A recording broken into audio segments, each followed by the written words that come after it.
Bonjour ou bonsoir, ici Monsieur Bertrand. Je suis aujourd'hui avec Mégane.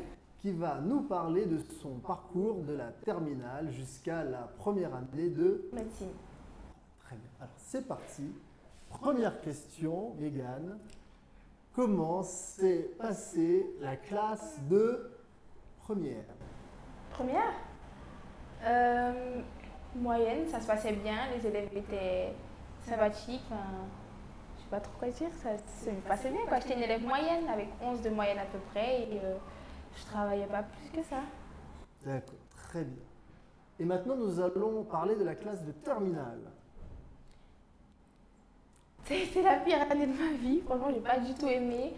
Les élèves horribles, j'avais une amie qui m'a soutenue quand même. J'ai eu 12 de moyenne en terminale et une année banale comme les autres. Alors, quelle a été votre plus grosse difficulté en terminale? Les maths et la physique, jusqu'à maintenant. Maintenant, vous étiez en terminale scientifique, Oui. et donc les mathématiques et la physique-chimie vous dérangeaient particulièrement. Bien.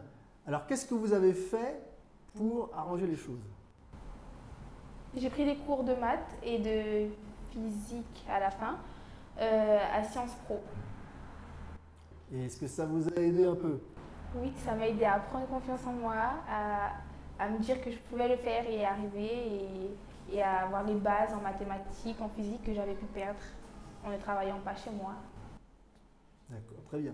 Alors, je précise, elle n'est pas payée pour dire ça.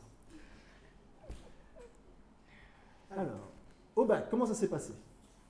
Au bac, j'ai eu la moyenne dans toutes mes matières, sauf en maths et en physique. J'avais pris option SVT, j'ai eu une très bonne moyenne, une très bonne note en SVT.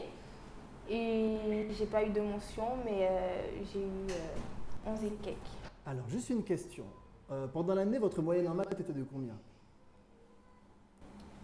Bonne question. Moins de 5, facile. Ça veut dire qu'au bac, vous avez eu plus que pendant l'année? Oui. D'accord. C'est à noter, Physique aussi. c'est bien. Et en physique aussi. Oui. Donc en gros, vous avez vraiment fait mieux que, entre guillemets, que vos meilleures moyennes de l'année. Mhm. C'est bien, c'est déjà bien. D'accord? Et ensuite, l'année d'après, donc, vous avez fait quoi? J'ai fait une première année de médecine parce que je veux devenir dentiste. J'ai toujours su que je voulais être dentiste. Et il y a eu le déclic à la première année de médecine et j'ai su qu'il fallait que je travaille, qu'il fallait que j'arrête de me baser sur le sport et que je pense à aller au sport au lieu de travailler, comme en terminale et mes autres classes. Je savais qu'il fallait que je travaille, donc j'ai arrêté le sport. Et mine de rien, j'ai commencé à bosser. Le plus dur, ça a été de trouver ma méthode de travail. Et comme je n'avais pas une bonne méthode de travail, je me suis plantée à la première année. Donc, vraiment plantée. J'ai fait une deuxième année parce que je savais que c'était dentiste que je voulais être. J'avais ma méthode de travail qui était difficile à trouver parce que j'ai jamais réellement travaillé chez moi. Donc là, il fallait que j'y mette du mien. J'ai fait ma méthode de travail, j'étais avec une copine et tout s'était très très bien passé. J'ai eu l'une des meilleures notes parmi mon groupe de copines et voilà. Et je passe en deuxième année en dentaire. Félicitations. Félicitations.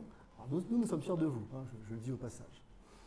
Bien. Alors, quel conseil pourriez donner aux jeunes qui voudraient faire comme vous, c'est-à-dire qui ont des difficultés, qui ont eu des difficultés en terminale ou qui vont rentrer en terminale cette année et qui ont pour objectif de faire justement des études de médecine ou pour devenir dentiste? Être motivé, avoir la méthode de travail et surtout beaucoup travailler. Après, ne pas avoir une bonne moyenne ou ne pas avoir de très bonnes notes, ça veut strictement rien dire. Passer au rattrapage, ça ne veut rien dire aussi. Et je sais de quoi je parle parce que je ne bossais pas en terminale, au lycée, au collège et tout. Mais je savais ce que je voulais, donc j'ai travaillé, je m'en suis donné les moyens. Et il faut être motivé et encore une fois avoir une très bonne méthode de travail. Parce que sans la méthode de travail, on ne peut pas y arriver. C'est vraiment le plus important, la méthode de travail. Alors ça, ce sera le titre de la vidéo, hein, la méthode de travail. Effectivement, je confirme, c'est très important.